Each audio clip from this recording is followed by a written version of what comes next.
this is Aaron. This is Caesar.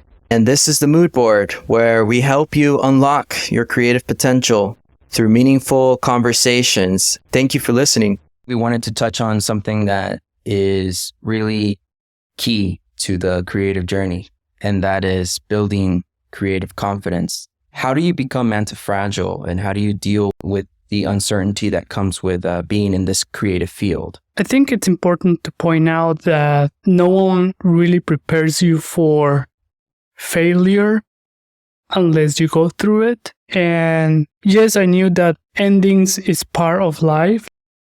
Relationships ends, jobs end, life ends, but it's not the same when it happens to you.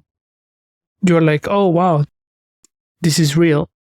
And for me, I was never aware of what it took or the person it was going to transform me to be after I went, let's say, through a layoff. And for me, that's been key experience for you to go through in order for you to build that character. And it's part of your journey. It's part of your evolution as a professional, as a creative. And for me, every time I've had a setback, it's been really a setup for something else. And it's important for us to see it that way. It's important for us to see moments of failure as learning experiences, and then ways that we can use that experience to rechannel and reevaluate what we're doing as creatives. So yeah, I would say the only way to get good at this is going through it. And just like a quick analogy or like a good example is that the only best way to be a great photographer is taking pictures. So in a similar fashion, a great way to build creative confidence is going through failure, but making sure that your bounce back ability is really in tune with yourself, with your career, and with your personal. Yeah. I always think back to something that James Joyce says, that for people of genius, mistakes are portals for discoveries. And in this case, we could say that setbacks are, like you mentioned, setups for discovery. In that process of, now that we're in this topic of layoffs, maybe we could dive into a personal experience. Have you ever experienced a layoff? Several times. I actually look forward to it because I know something better comes afterwards. So I'm like, okay, when I'm gonna get laid off. But no, yes, I have. And the first time, it's, I think, the most, not traumatic or anything like that. It's just one that really sticks with you because it was the first time happening. And it's like the feelings that you had going through it, and the things that you had to do to get out of it, to land your next job. But it was, for me, back in 2017, I was at a job full-time, and then 2 months into the job, they restructured the department and they eliminated my position, and other reasons, but that was the main reason. That was why I was terminated. But I'm glad it happened. I'm glad it happened because I wouldn't have had the experiences that I've had in the past 5 years, because being in that job would have kept me from pursuing other things. Now, looking at the big picture, I encourage for creatives or for just anyone going through this time right now, that it's everywhere I see in the news is people getting laid off, not only in the creative industry, but just anywhere, any industry is going through challenging times. I want to encourage people to stay positive and to see these moments in life as ways to reinvent themselves, ways to reevaluate your goals, yourself, and to make sure that you're going in the right direction. Because I also sometimes think about the scenarios where I don't want to be in a dead-end job for 5-10 years. If I could be doing something else that is more fulfilling or better. So I would rather for a job to end, within a year or so. Okay, if that's the time, if that's the expiration date, that's fine. But I want to make sure that I'm in the right place at the right time and not missing out on other opportunities that are more in tune with what I'm doing. And also sometimes you have to go through, let's say, like other experiences that lead you to another experience that is what you were looking for. Yeah. As you said before, sometimes we have to do these side quests first in order for us to have enough tools or supplies to take on the big quest. So it's also a matter of preparation, using experiences in our career that can give us the tools, the expertise, the connections to now take on a bigger challenge. How would you recommend someone going through this right now and maybe thinking about themselves as, oh, was I not good enough? Or like, why was my position cut? How do you deal with those feelings of insecurity? Definitely, it is easier said than done because I struggle with moving on from that first getting laid off experience.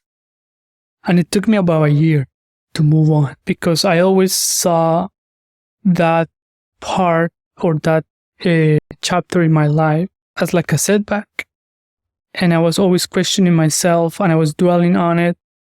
And it's something that I wish I hadn't done because it keeps you away from, it takes energy away, it takes time and mental resources from you. It takes away from you for you to rethink and to reevaluate and to spend your energy on the future rather than on what happened. So I think people deal with this in different ways.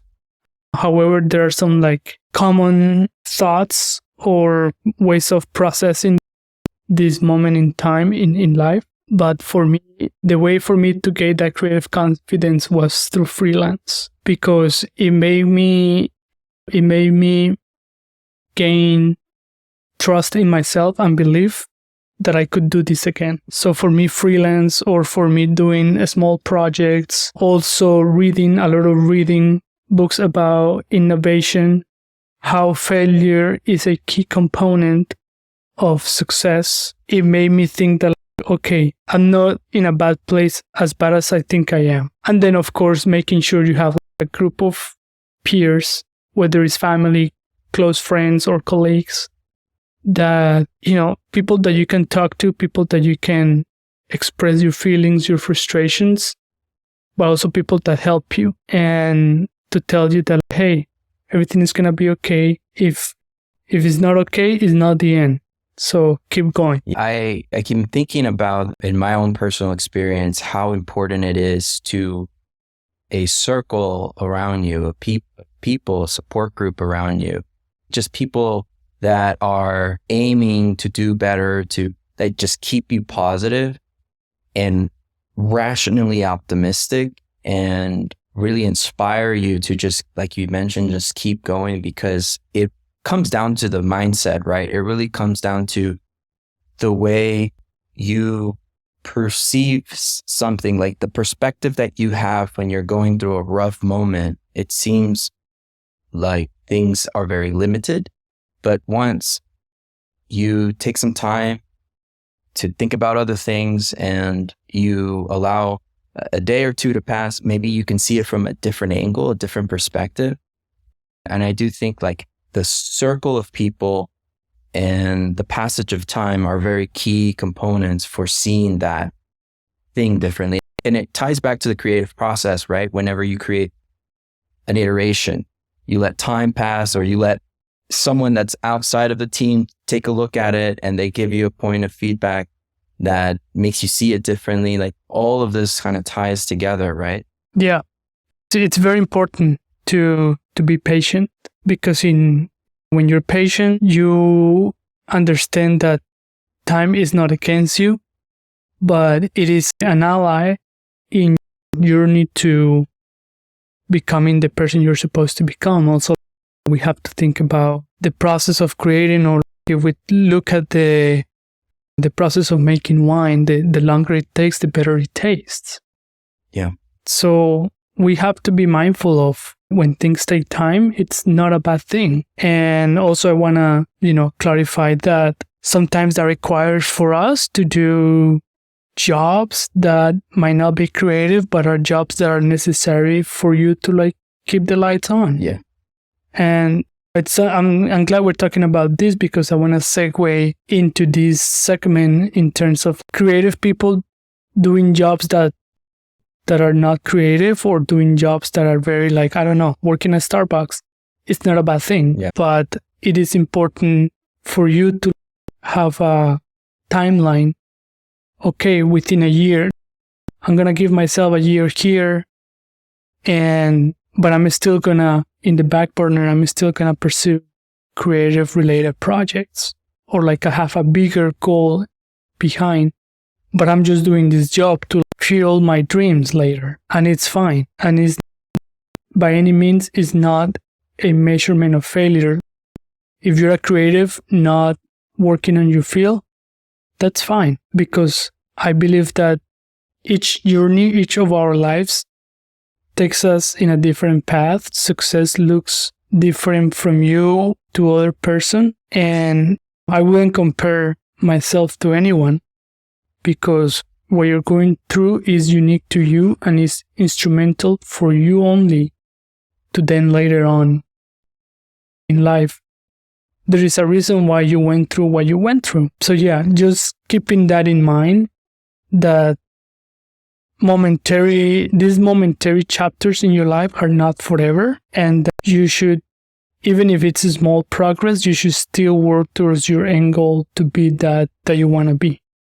Yeah, I think that what you touched on, where like sometimes we have to take on a job like at a coffee shop, or I had to work at a private arts club at one point when I first moved to New York, and I was trying to break into the design field there. And it was really interesting because you do pick up on, man, I just started to see that serving tables was UX design. Serving tables was learning about working with teams like the kitchen and the front of house. And I just started to see so many different connections with design, anticipating the guest's need, telling them what they need to hear to make an informed decision about what dinner they want to be served. All of these different things. And I do believe that, again, when things don't necessarily work out in our favor and we don't get the ideal scenario, we have to keep an open mind and be curious to see what does this experience have to teach me? What can I learn from it? Even though it can be at the time, I remember I felt very disappointed in myself because I was like, man, I mean, I've got this experience and I still can't get this job. What's going on here? But now looking back, I realized that it was a very important experience because, one, I learned a lot about food. I learned a lot about service, in-person service. And these principles that I picked up, I think about them all the time when I'm designing a digital experience. And had I went straight, had I had a very orthodox trajectory, I may have not had that experience of working in a restaurant and understanding how that industry works. Working in a coffee shop, I worked at a coffee shop as well. And they seem disconnected, like they have nothing to do with each other, but you can see the connections when you look back. That's great. And I also wanted to add to that, who you're going to meet during this time, especially at a coffee shop. A lot of people like coffee, come grab coffee. You start a conversation with someone. Next thing that you know, the person is the director for a firm and he really likes you, and you tell him your story and he let's talk more. Yeah. But hadn't you been there in that coffee shop working, you wouldn't have met the director of so-and-so firm. And now you wouldn't be a designer at the firm. So yeah, also and I say this because this happened to me during the first layoff that I experienced. During those 2 months, I met Steven Smith, who then later on became my boss, Ayizi. And now that I look back, it's okay, hadn't I been there, sure, it wasn't the best experience, but I met Steven there. So that was the reason for me being there. For the listeners who may be hearing about Steven for the first time, Cesar, can you tell us a little bit, because he's a legend in the design world? Oh, yes. I met Steven during my time at Adidas as a footwear developer for Yeezy. Steven Smith has been a veteran in the sneaker industry that has done a lot of the iconic styles that are still now important and iconic and are still being produced, and brands are using them as their new pillars for their product offerings. But Steven Smith has worked for companies like New Balance, Nike, Fila, Reebok. He's the creator of the Instapump Fury, which is often seen as one of those most avant-garde in the history of the industry. But that's the person I met during my time at Adidas. And then at that time, he's been creative executive design. And so he oversaw a lot of the product creation, creative direction for footwear. And yes, when we met at Adidas, he saw what I was capable of, and we kept in touch. And then a year later, I had the opportunity to work with him. And yeah, that's the experience that I had with the layoff experience, that you never know who you're going to meet in that period of time that then later on could be for your career. Yeah, that's incredible. What appears to be a setback is really I love that line, is a setup for something bigger, something more amazing. So I'm curious to hear about what you think, like, how does someone in this time, like as a creative, as a designer, become almost anti-fragile to the weather, if you will, the circumstances of the job market and so forth? Like, for someone that is at a good job right now and they're just anticipating, how do I secure myself in the future? What would be your recommendation? I would say being flexible to doing other jobs that might not be, that are related, yes, to your field, but other jobs that could, that you could do, but that you're not necessarily doing. Pretty much, that's what I'm saying. Quick example. I had the opportunity to take on a graphic design related project at Nike. I'm not a graphic designer, but I use the same tools that graphic designers used. I have a good sense of like design principles. So that was enough for me to do well at that job. Mm-hmm. And for me to get the job, for me to be there for the short period of time of the project. So with that being said, in a similar fashion, you have to be flexible to doing those kind of jobs. And having the flexibility as well as the tempting from a very beginning in your career to have a diversify, let's say, portfolio or diversify practices. Yep. In terms of from what other streams or sources of income you can take advantage of. Is being full-time employed the only way to make a living? Maybe you can look into mentoring, tutoring. Maybe you can look into freelance services on the side. So once you start diversifying the things that you do, like in your career, and that you could get compensated for, I think that gives you peace of mind because you're not dependent on that one job to keep the lights on. And I think this is just scratching the surface of the importance of us being mindful of the resources that we have, and by resources, money, mm-hmm. because I think creatives, I don't say everyone struggles with finances as creatives, but I think for creatives is we see money as not the end goal, not therefore is not important. And I'm not saying for everyone, some people see it that way. And I think it's important to know that money or like finances is important, because that's what fuels the ability for you to do or accomplish what you want to do. Like, it fuels your dreams. And it's challenging when, let's say, you don't have financial resources to take on a personal project that you want to do, that maybe there is no financial goal behind it, but it's good for you, it's good for your soul.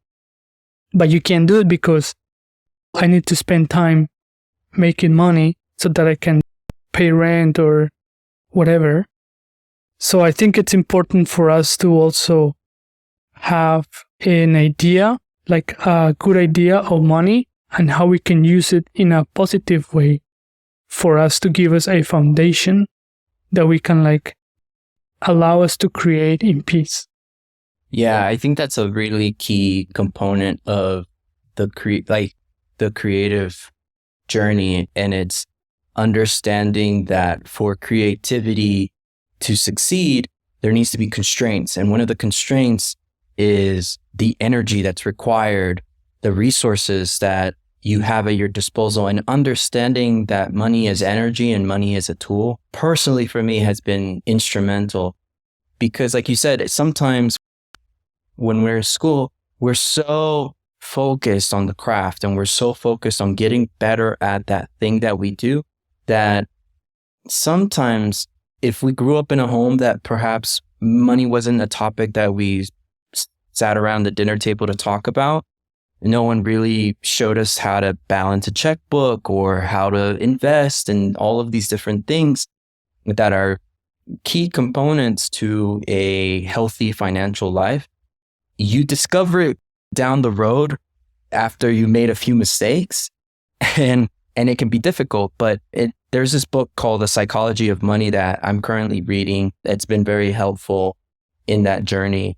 And I'm going to put a link in the description. And Cesar, if you have any recommendations for financial literacy, that would be really good too. I was also going to make a mention of the I Will Teach You to Be Rich book, because that book is really good for learning about, it really comes down to the allocation of resources, right? Like the understanding that the same skills that it takes to design something is different from the skills that it takes perhaps to engineer something, manufacture something, right? And those combinations, those two skills, those two disciplines coming together make something a reality. Same thing I think goes with money as well. Like the same skills that it takes to make it is very different, I think, from the skills that it takes to keep it, maintain it, and grow. Yes, that's very important to think about these conversations, these topics, because at the end of the day, if let's say, if you have a company, a firm, creative agency, if you don't have clients, then it's tough for you to be in business. Mm-hmm. And clients equal money. If you don't have the money, you cannot run the company. Right. Or no money, but I want to say resources. If you don't have resources, then it's very challenging keeping a company open or a practice open. And at the end of the day, yes, we're creative, but at the end of the day, we're business. We have to be business people. We have to be business savvy, and we have to sharpen that. We have to sharpen those skills because, as you said, in school, we're focused on designing, learning how to design. That's our main goal. Learning how to design, learning these tools, learning to work in these spaces, in these teams. But at the end of the day, this is a business, and it's important for us to be sharp, to be knowledgeable enough. Yeah. So that people don't take advantage of you. And I'm saying that now because since I started my own company last month for word design consultancy services, or like footwear related consulting services, I have learned that it is important for you to know, to put yourself in win situations and to make sure that you have to be compensated for the value that you are creating. And that's something either whether you own a company or not, like if you're a freelancer, you still have to think that way because you are a business, you are a brand, and you have to put yourself and protect yourself from scenarios where are not in favor of you, and make sure that you are taken care of legally. And when legally is making sure that you make contracts that are good for you, making proposals that make sense to you, because companies are like on the other side of the spectrum, they want to do what's convenient for them. So you have to also do what's convenient for you. And then how do we come to a balance here? How do we come to, again, a win situation for everyone involved? And it's important for creatives to be entrepreneurs and business knowledgeable enough to navigate these conversations. Yeah, I agree. There is a book called Success by Design that I recently started to read. And it was written by someone who, I think, I'm forgetting the author's name right now, but I know that they work at Frog, or they were working at Frog, the design agency. And they do a really good job of breaking down, how do you write a proposal? How do you write a contract? How do you charge for a project? How to think about the pricing structure of a project, because it's not just the deliverable, it's all of the things that go on in the background to make that deliverable even possible. And if we think about money as energy, and being able to harness that energy and collect more energy allows you to create more energy and create more work. There's something that Walt Disney, I believe, said, and it's that we make money to make more movies. It's like we make more money to do the thing that we love to do. And thinking about it that way really reframes, I think, the importance of getting the right deal for you as an individual, or you as a brand, a company, a small company, because it is like you said, like you mentioned, like everyone's looking out for their interests, and you have to look out for yours. And especially, and when you're so deep into the craft, sometimes there is a learning curve to figuring out the language that, do you remember when we were starting out in design and we're learning what user testing is and research is and all of these design terms? You have to use the same skills that you used to learn in school to also learn this new language, which is the language of business, the language of finance. Yes. And all these topics are very important because in times of challenging times, such as getting laid off unexpectedly, by you having a very solid foundation, when these unexpected times come, you're not gonna be scared, or you're gonna be afraid of making ends meet, because you have a solid foundation. So like, you don't care about the weather, whether it rains, is windy, or hurricane, tornado. You don't care because you have a solid foundation. So that's the importance of having a financially independent setup, speak, so that when these times of uncertainty come, you can deal with them easier, or like you can deal with them in a more cold, collective manner. And that's, again, that's the importance of making sure that you take care of yourself, your resources, so that when uncertainty comes, you are prepared and not caught in a situation where, I wasn't expecting this. I don't know how I'm going to make ends meet next month. One of the most valuable sort of lessons that I've recently picked up comes from this NASA engineer. I think they were the director of NASA.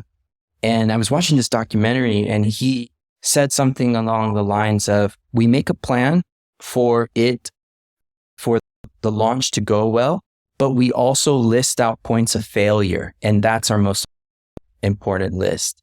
we list out every single thing that could go wrong, how it would go wrong, and what we're doing to mitigate that. And thinking about the things that we want to do, the things that we are setting out to do, and also thinking about the things that could potentially go wrong, I think has been one of the most key ingredients for just looking at the 360 view of that endeavor, of that thing.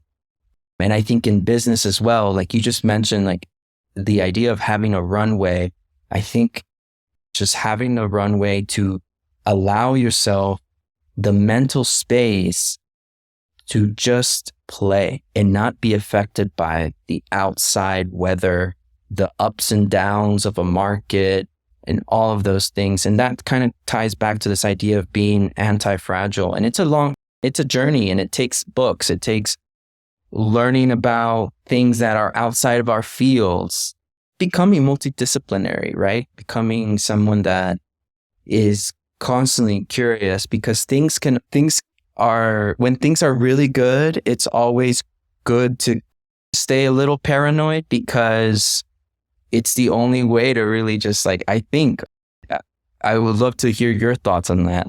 When things are good, it's all what do you do when things are good to prepare? I think when things are good, it's a perfect moment for you to prepare for the not so good times, which I did.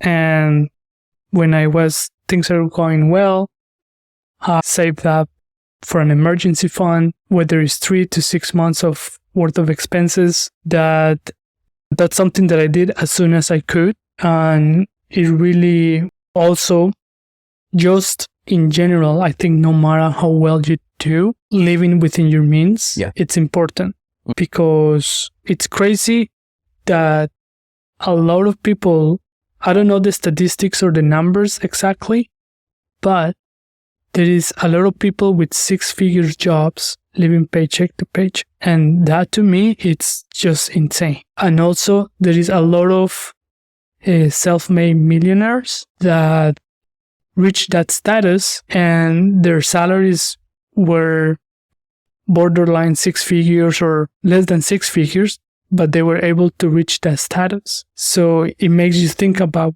wow, it's really not about making more, but just making sure that the ratios align with what you're making and what you're spending. So it's a great example just to think about that. Yeah, I think that's a great point. The idea of seeing money as energy, money as a tool, that's something that's really opened up my mind recently as well. Just the thought of, if you allocate the right amount and you live within your means, the money can start to work for you in the background as you're putting it in the right investment portfolio. You have the right investment portfolio and all of those things. And this is something that I being first generation American and learning these things for the first time in my late 20s, early 30s. It has made a lot of sense in terms of why great ideas, great things, great projects really come from being in a mental space where you're not worried about the basics anymore. When you're not worried about the resources and you're able to have the clarity and that things are like a machine. They're working in the background. I'm not worried about these things. There's a show called, based off that book, I Will Teach You to Be Rich, and it's called How to Get Rich or something like this on Netflix. It has a very clickbaity title.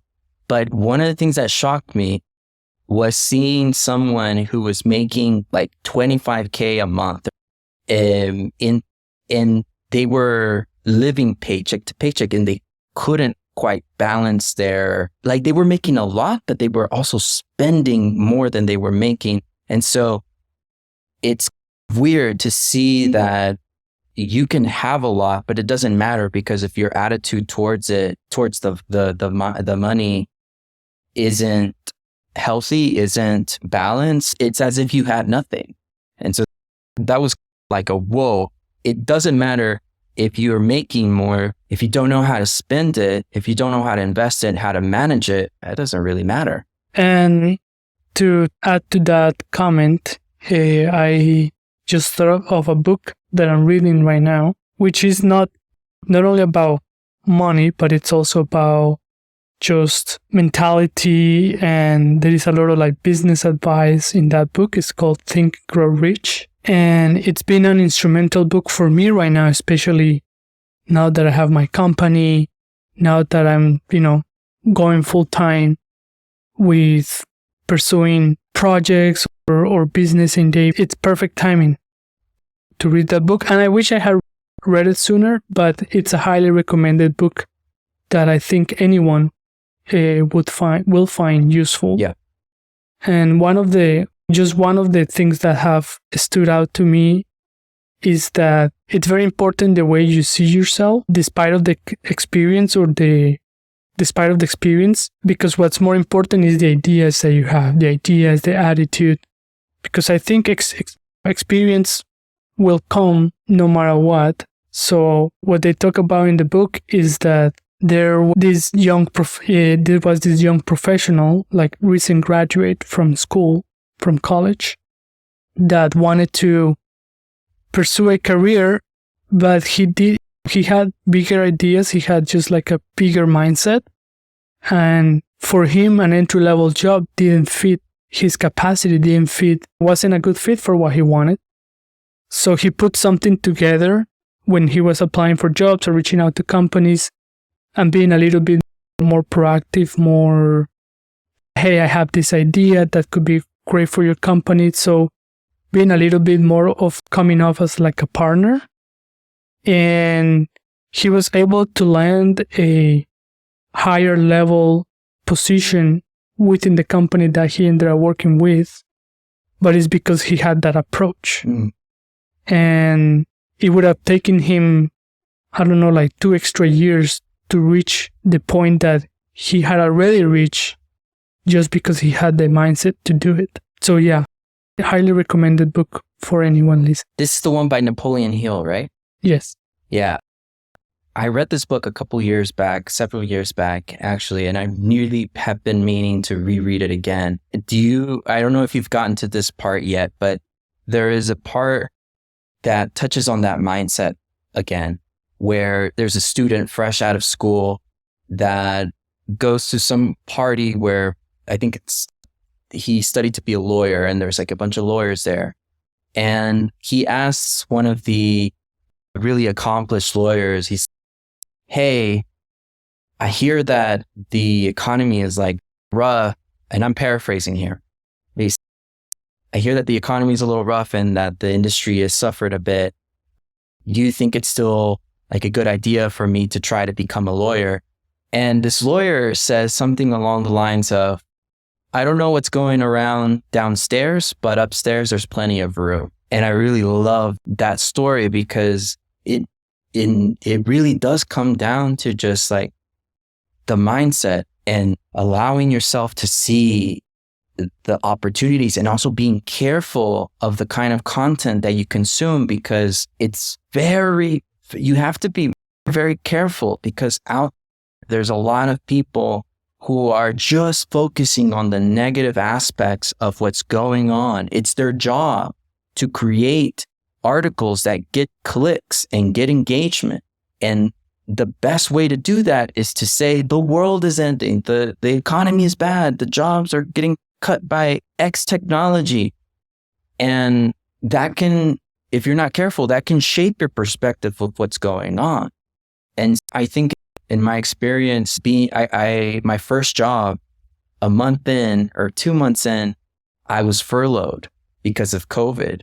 And it was like whoa, I finally had a little bit of stability, and all of a sudden it's unstable again. And so the reason I bring that up is because luckily for me, I had been following individuals online who were optimistic and who were creating businesses and who were inspiring.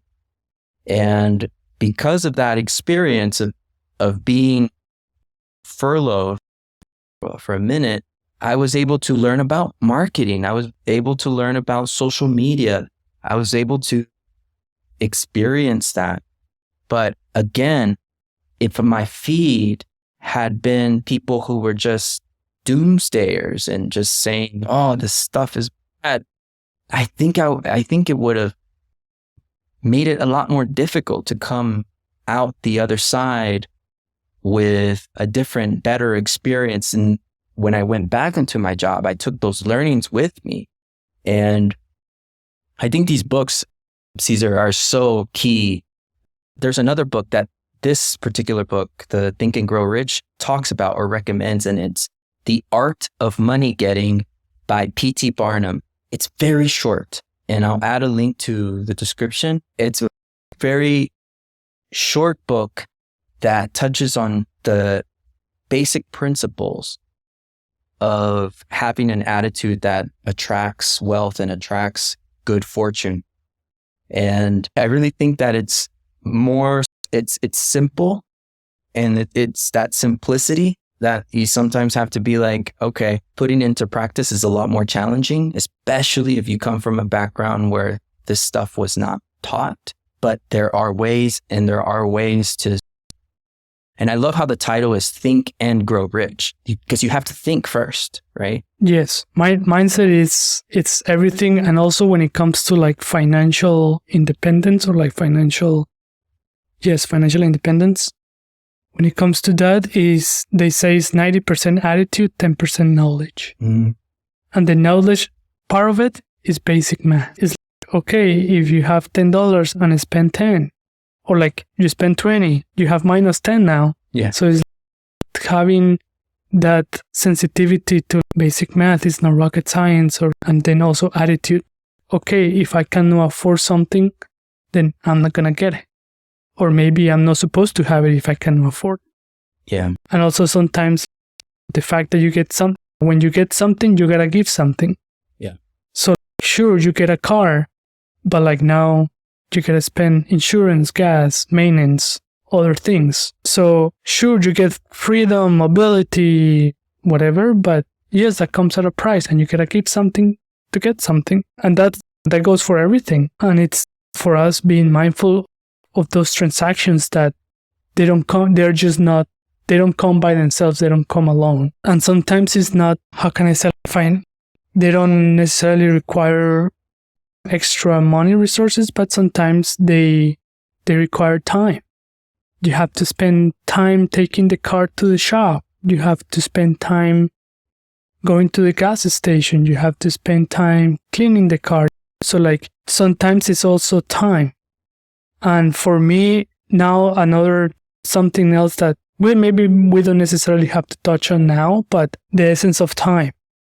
I would rather have time than money. And because money I can make more later, or it's an easier asset to attain, but time, you cannot make more time. And it's important as creatives to see time a key player in the creation process. Yeah. I do want to touch on that maybe in a future episode. You just reminded me of something that Naval, but he talks about how there's a limit to how much you can get paid when you're selling your time. But with equity, it's how you can build wealth. It's how you can, with business, if you own a piece of a business, you can keep growing that. And the more you grow that, the more time you have to dedicate to the things that you want to do versus the things that you don't necessarily want to do. So I feel like we can go on and on with this subject. It's so fascinating. And I can't wait to dive deeper into this, because it's I just wish that some of these books, like you mentioned earlier, having wanted to read Think and Grow Rich a little bit earlier in your career, I wish that they would have been more like brought into my life a little earlier, because you do tend to bump your head around a lot before it really sinks in. And so I do think it'll be cool to hear from our listeners. Do you guys want us to talk more about this? What questions do you have about maybe the freelance business or creating wealth? Yes, I think it would be very appropriate for, let's say, to continue this theme. And perhaps for next episode, we can talk about great artist versus successful artist. And the great artist, it's someone that creates beautiful work, beautiful pictures, beautiful creations. But is he getting paid for it? Is he getting compensated for his contribution? Versus successful artists, which we talk about more of a person that might not be at that level, but has the also sensitivity or the character to sell or to market. I would say to market, not necessarily to sell, but to market his work in a way that he gets compensation for it. And at the end of the day, we just want to make clear that we're not creatives that are here for the money or like that are here just to get something, a transaction, and that's it, walk away. Because we want to create art, or the work that we want to create is to change the world. And that's important to clarify now. I do think that. Yeah. But in order to do that, we're going to have to be mindful of the resources that we need to achieve that. And for us being sensible to resources, whether that's money or a partnership or someone's time, it's going to be a key element that is going to help us achieve that world-changing product, world-changing experience. Yeah. So yeah, I just want to make sure that we clarify that. Yeah, I think that's very important too. And I'm glad that you did that, because I see it as a spectrum, right? In a way, you could have on the opposite end, you have Vincent van Gogh, who is deep in his craft, in his letters, completely submerged in learning how to paint and becoming a great artist. But he's not so understanding of the business. And it's almost like, good, I'm glad that he wasn't, because he was able to create with this purity, complete purity. But it's also like, for us, we're living in this world where you have to balance doing the work for the right reasons for the people, but also managing the resources and being smart about the financial part of it, because it's the finances are the reasons we get to show up to work the next day, right? And so that managing those constraints with the work is really important. And I'm really excited to continue exploring this, because there is a lot of, it almost feels like there is either you get the really good education on the art side or you get the really good education on the business side, but very rarely do you get a really good education on both things and how they can both serve each other, the world, the people that are consuming or purchasing the work. I'm really excited to just continue this. Cesar, I think we touched on really good topics. Is there any, aside from the Think and Grow Rich, is there any other media or books, films, documentaries, anything that you would recommend for the audience? For this week, I would like to recommend this documentary that was really impactful for me during college. It's called, I think it came out 2007 or 2008, something like that. Yeah. I think it was very well put together, and at that time, it made a lot of sense, and I think it still does now. But I would like to revisit that documentary now with a different lens. And yeah, that's my recommendation for the week. Awesome. That's going to be it for this episode of the Moodboard. I'm Aaron. And this is Cesar. And this was the Moodboard podcast, where we have conversations that are meaningful. And our goal here is to help creatives in any field reach their full potential. Thank you for listening, and we'll catch you in the next one. See you later. See ya.